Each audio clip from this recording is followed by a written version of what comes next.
How far behind are you on your promises, on your dreams? Because when all is said and done, more is said than done. People say far more than what they do. It's interesting at certain times in your life, sometimes it's attached to an event like New Year's Eve resolutions, a birthday, an anniversary, some particular time frame that people say, well, I'm going to start then. When this time happens, that's when I'm going to start. I'm going to start next year. I'm going to start on my birthday. I'm going to start after that event.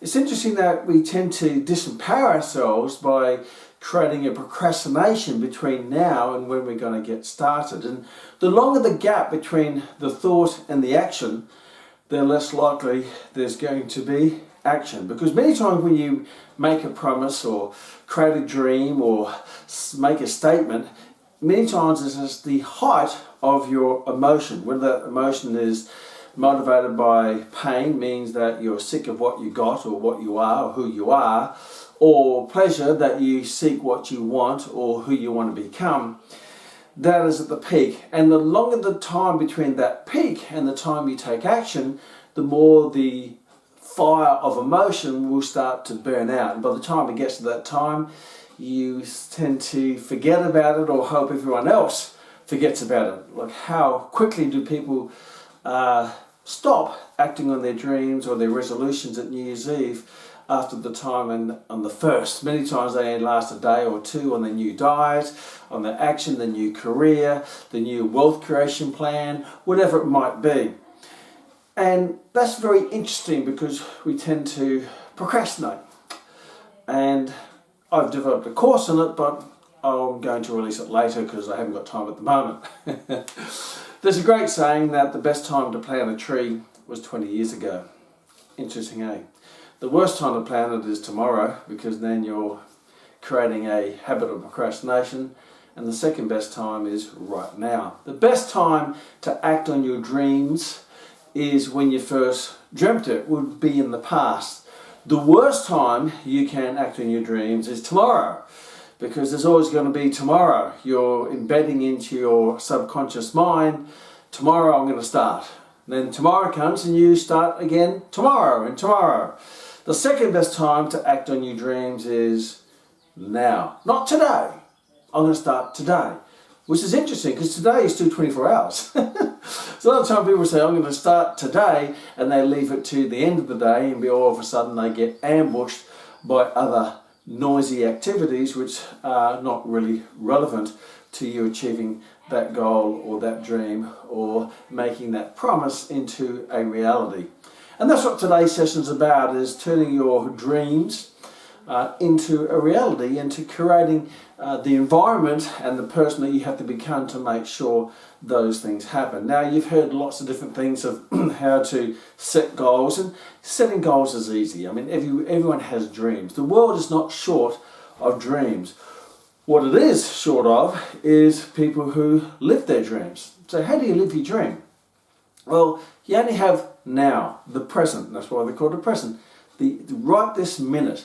So first clue is to, if you think it, get it off your mind by taking immediate action rather than saying, I'm going to start when. I'm going to start then. Because as soon as you do that, you're already starting to create a habit of procrastination or delay. Before you know it, your life is run out. As the old saying goes, the older you get, the faster your life tends to go by. Your life is like a toilet roll. The closer to the end you get, the faster it seems to go.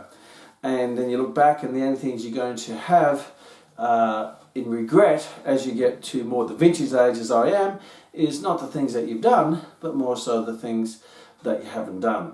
So let's get started. Now, as I shared at the start, motivation tends to be the thing, that emotional motivation, the things that get you all up and antsy or pumped up, inspired. Yes, I'm going to do this, I'm going to do this, I'm going to do this.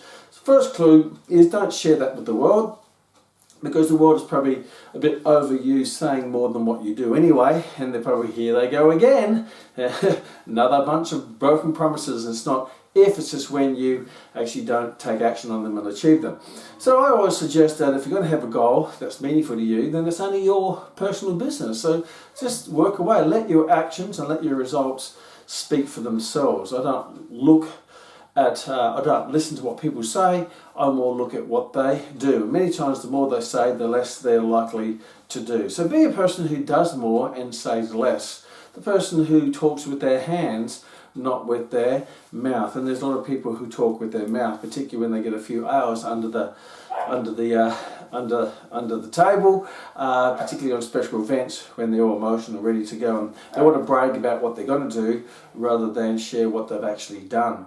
So yeah, motivation may be a great thing to get you up and antsy to take action. But if motivation just get you started, it doesn't actually get you finished. What gets you finished is discipline. Now, discipline is doing what you need to do when you don't feel like doing it. And discipline is doing what you need to do, not what you feel like doing. So don't always act on what you feel like doing, because many times we may feel lazy, we may feel tired, we may feel a bit over it, and you come up with all the different justifications why you're not going to do it. Just ask yourself, is this important to me, and this is what I need to do? And don't wait till you feel like doing it, because you're never going to feel like doing it. If I feel like exercising when I feel like exercise, I probably wouldn't exercise anywhere near as much as I do now. But what I do know is once I exercise, then I feel great after it. I don't wait to feel great to exercise. I exercise first. If I need to grow fruit off the fruit tree, I have to plant the seed first and go through the labour and go through the work and go through the discipline of fertilising it and weeding it and getting the bugs off it and watering it and looking, and then I get the fruits of my labour.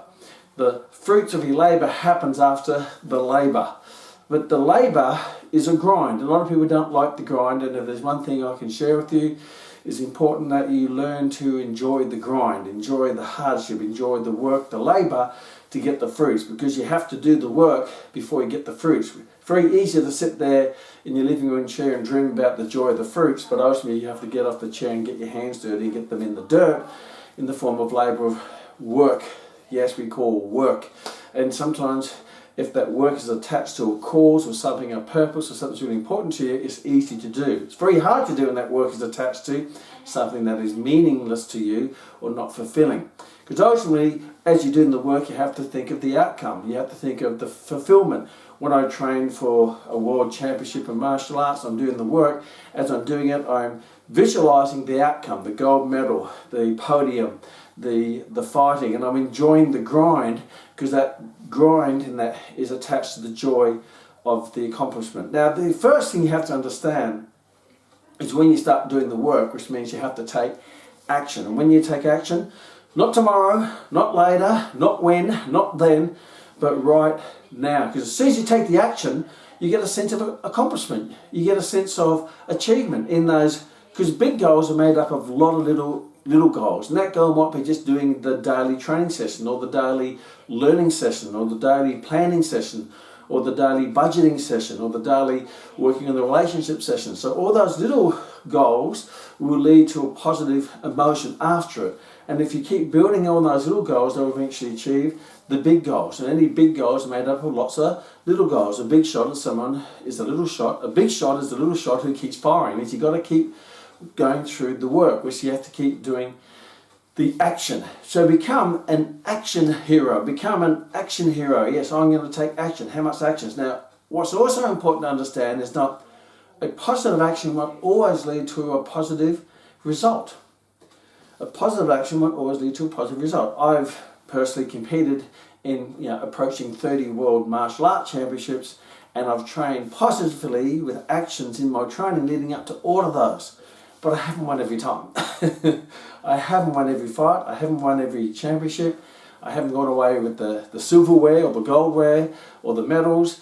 But what I do know is that if I keep taking positive actions, I won't always get a positive result or positive outcome. But over time, if I keep taking positive actions, I'll end up with enough positive results to justify all the positive actions. And many times if that positive actions leads to a not so positive outcome, then there's a good lesson in that. Because when you're chasing your dreams, there's no succeeding or failing, there's just progressing and learning. And that's all it is. And if you do that, progress and learn, then over time you're going to have enough wins, enough successes. There's going to be some what people call failings, I'll call them lessons in there, that's going to build your foundation of success. As the founder of Jiu-Jitsu beautifully said, in Jiu-Jitsu there's no winning and losing, there's just winning and learning. And if you take that approach to things, then you're not going to be fearful of taking the action. Because I think a lot of times people are fearful of failure. But the more you fail, the more you succeed. You know, if you want to increase your success rate, increase your failure rate, as long as you're not making the same mistake. Make lots of different mistakes over that time. You get lots of lessons, lots of wisdom, lots of experience, and that's going to build a great foundation. And get them done as fast as you can, you know, as early as you can, so then you can enjoy the fruits of your success later, rather than wait till later before you go through what I call the lessons. So discipline is taking actions, and taking those actions, most of the time the biggest challenge is when you don't feel like doing it, that's when you should be doing it. So if you start to go through this little debate in your head, oh, will I or won't I, and you start to go through the list of the normal excuses, I'm too tired, I didn't get much sleep, it's raining, I've got a bit of a cold, and when you start getting that, you already know that's when you should take action. So turn those little excuses, which you convince yourself, and the easiest person to fool is yourself, reasons, but really they're excuses. And yes, sometimes there is a legitimate excuse. You have a significant injury. That doesn't mean you don't take any action. That just may mean that you may change the action that you take on that particular day around that injury or that obstacle or that setback or whatever it might be. But you still always take, even if it's the minor action, because the journey of 1,000 miles starts with one step and another step and another step. And sometimes you're taking big steps, sometimes you're taking multiple steps every day, but as long as you keep progressing forward, because the only time you fail is, number one, when you don't start, you fail automatically, and number two is when you quit. But if you don't quit and you keep going, you eventually will succeed. As the great Thomas Edison, the inventor who invented the incandescent light bulb, he attempted 10,000 times before he successfully created the incandescent light bulb, which is a light here now. I appreciate that he didn't quit at 9,999. And there's a journalist who was interviewing him when he was around 6,000, and the journalist said to him, "Hey, Thomas, you've failed 6,000 times to create the incandescent light bulb. When are you going to stop?" And he says, "No, you don't understand. I have been successful 6,000 times on how not to make the incandescent light bulb." So if you take that approach, is that you're eliminating the ways not to achieve what you want to achieve. Eventually you will start to achieving what you want to achieve. There's a great book called Rich Dad, Poor Dad by Rob Kiyosaki. And he has two dads. His real dad, who's a poor dad, and his rich dad, who's a sort of a friendly dad, associate type thing, who's a dad was one of his mates. And he asks his rich dad, how did you get so rich? How did you make so many good decisions to get rich? And he says, well, what I basically did is I made so many bad decisions, I ran out of bad decisions and I was just left with the good decisions. But you have to go through the bad financial decisions to eventually eliminate them to get to the good financial decisions that will make you rich. So every action is not always going to lead to every positive action is not going to lead to a positive result, but it may lead to a positive lesson that's going to make you more experienced and more wise and more knowledgeable and more skilled to make a better decision. And then that will come out with a positive result, and sometimes it won't be positive. It's going to give you another lesson, another skill set, another mindset, another piece of wisdom that's going to make you, and life is all about making better decisions. But to make the better decisions, you have to go through maybe the not so good decisions. So your actions, and if you create a non-negotiable standard of actions on a day-to-day basis. These are my non-negotiables. Now, you already set non-negotiables of brushing your teeth. And when you were young, that wasn't necessarily enforced by you. That was probably enforced by your parents. My dad, you know, when I get up in the morning, have you brushed your teeth, son? Yep. And at night time, when I'm really tired and about to go to sleep, he says, have you brushed your teeth? And I say, yes. He says, give me a smell, and I have to breathe. And we smelled the toothpaste, and I say, give me a smell. I go, okay, I haven't brushed it. I started to try to get myself out of brushing my teeth because I was tired. But that onset of actions, being disciplined by my father and mother, created a habit. And then it just becomes a habit. Now, no matter how tired I am, if I fall asleep on the couch or I fall asleep, I haven't brushed my teeth. I just automatic pilot.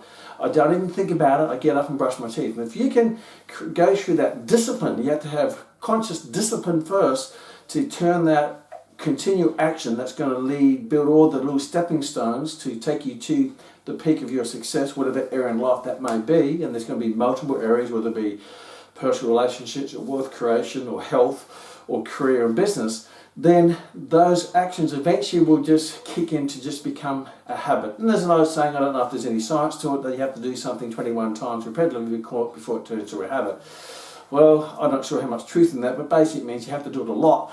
And if you keep doing it a lot, it just becomes a set pattern. A lot of time, if you don't not conscious of it, your body will go into inappropriate habits of laziness or not doing things or procrastinating or putting it off or not brushing your teeth or not spending less than what you earn to become wealthy or not going for the exercise session that's going to make you healthy or not, telling your partner that you love them every day, that makes a relationship blossom or whatever it might be. Because if you leave a garden to itself, it will eventually grow weeds. You don't have to plant weed seeds for the garden to grow weeds. They just grow. So before you know it, if you leave something unattended, it will head south. It will be a negative overall result. If you leave a garden by itself and you don't nurture it, you don't water it, you don't pull out the weeds, and you put the weed killer in there and put fertilizer in it and look after and prune it, then the garden will head south. To make it head north, it has to be consciously worked on. And everything that is not measured, if you don't measure it and progress it, and then you're going to find it goes south. You want to make it go north. It means there's all those positive actions that lead to habits. And those habits, over time, yes, those habits will create results. But most importantly, all those habits over time will create what I call become a part of your character. They'll become of who you are. And eventually people say, why do you do what you do? And the best thing you can say is because that's who I am. It's not because you want a result or because that's just who I am. I'm a disciplined person of character who does what needs to be done to get things done, to get them off my mind. That's going to overall, and that will eventually transfer into all aspects of your life, because that character will not necessarily be isolated to that particular area, but ultimately you'll apply it to other areas of your life. So your disciplines will create what we call your actions, and if you repeat them and you're conscious in your discipline, so you're conscious of making positive actions, that's going to lead to positive results or positive lessons that help you take more positive actions, more informed positive action based on experience and wisdom now, that will lead to more positive results or higher positive lessons. And you'll actually go into a higher level of thinking and a higher level of actions. But you have to start with the little things. If you can't be disciplined in the little things, how you expect to be disciplined in the big things? If you can't be disciplined in managing $1, how are you going to be disciplined in managing $1,000 or $10,000 or $100,000 or $1 million? You have to become a dollar heir before you can become a $100 heir. You have to be a $100 heir before you can become a $1,000 heir, and you have to become 1,000 heir before you become 100,000 heir. You have to become 100,000 heir before you become a millionaire. So don't think too big, just think direction and start taking those little actions. The dollar heir to the 100 heir to the 1,000 heir to the 100,000 heir to the millionaire to the multiple millionaire. But the character that's been built that you have as the millionaire has started to be built at the dollar heir. And that's just looking at money and finance as an example. But you can apply that to happiness or business or career or health.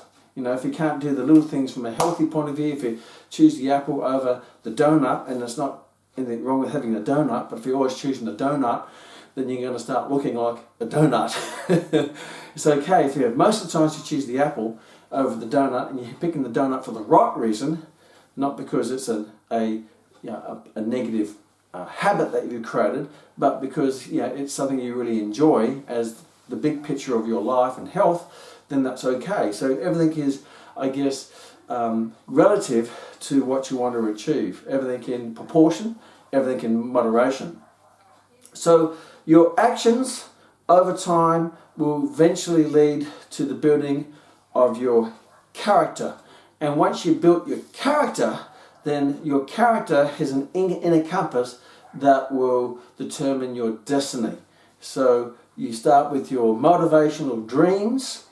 Yes, I want this, and I want to become this, and I want to have that, and I want to go there, and I want to have whatever it might be. They're all your dreams, and they're all motivated by emotion. But you can't rely on emotion, because emotion goes up and down, it goes all over the place. That emotion has to be harnessed and directed at that particular time immediately into disciplined actions. And if you put them into disciplined actions, and then you do them no matter what, and you do them especially when you have all the reasons not to do them. If you do them when you don't want to do them, then that's going to be, and that's really because there's going to be more times that you don't want to do them than times you want to do them, but that's the time you have to do them. Though eventually those actions will convert into, into habits, and your habits over time will build your character, and your character will now set in stone in your direction that will determine your destiny. So if you start going through that, but if you're just always in that little initial motivation stage and waiting to be motivated, then you're going to be dramatically disappointed. Because any great sports person, any great entrepreneur, any great person in a great relationship, a relationship requires disciplined actions every day to look after their loved ones and be conscious of that, and eventually that will become habit. I know when I grew up, I was very fortunate to be growing up with some wonderful parents who had very strong habits in how they did things, but all those habits were very positive habits. You know, I had to be home before dark, and I had to be home for dinner. We always sat at the dinner table, and there's no TV. Well, I didn't grow up in TV in New Guinea anyway, but when there was a TV, we had the TV off. And I wasn't allowed in the house during the day, on any day. For the weekend, I had to go, and I had to go and find things to do, to be ride a bike and climb trees or whatever it might be. So I was very active, but it's because my parents set those standards in my life that it was not conducive to sitting on my bed watching Facebook, which wasn't existed back then, but it was very conducive. The only time I was allowed in the house was to get a drink, and the only thing we had was water or something to eat, which is a bowl of fruit. So they set very strong disciplines, and those disciplines that were set, and they were monitored, and they were protected, and they became non-negotiable standards. And I knew that there's no grey, it's black and white. And they became habits, not of just them and how they conducted their life. I look back and how they conducted their life. They were very disciplined in how they cleaned the house, and their dad would always be in the garden, and he'd always work on the car, and he'd always make sure nothing was ever left unattended. His garden was immaculate, the house was always immaculate, our life was immaculate. Everything was really, really disciplined in how, and I just fell into that discipline. That became a part of just a simple habit. I didn't question it. I didn't say, hey, but today I want to stay inside. No, that wasn't even a question. And that wasn't even considered. That wasn't even entertained. Even how I behaved. And I remember my dad strapped me one time because I said the word shit.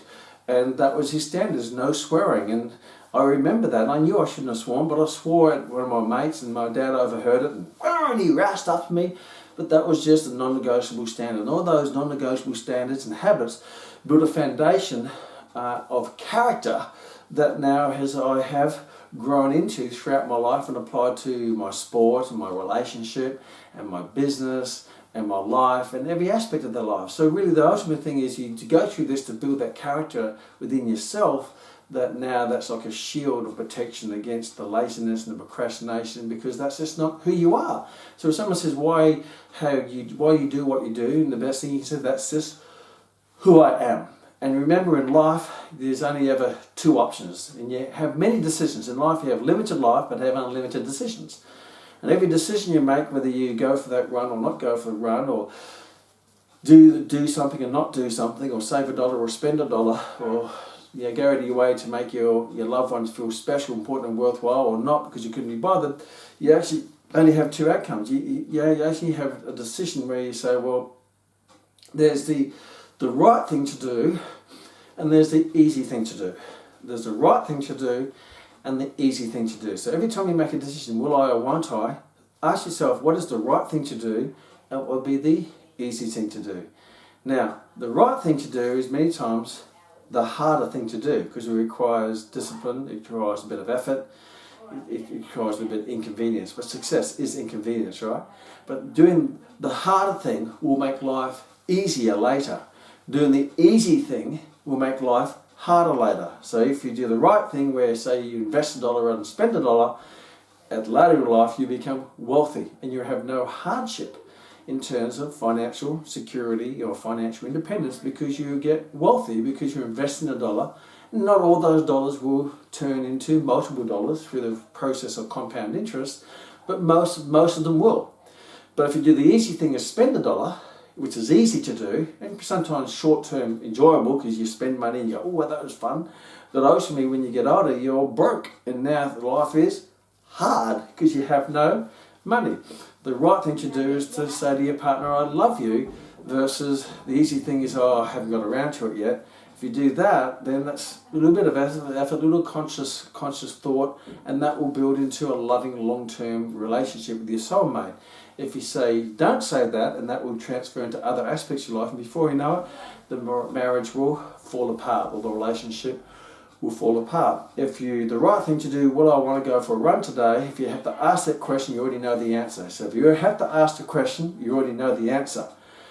And if you say, yes, I go for my run, and if you do that, that's going to build your respiratory and your cardiovascular and muscular system, but most of all, it's going to build your discipline and your habits and your character. And then that's going to make the next decision easier, and the next decision easier, and that's going to lead to a life of being healthy, fit, strong, and all those wonderful benefits, mentally and physiologically.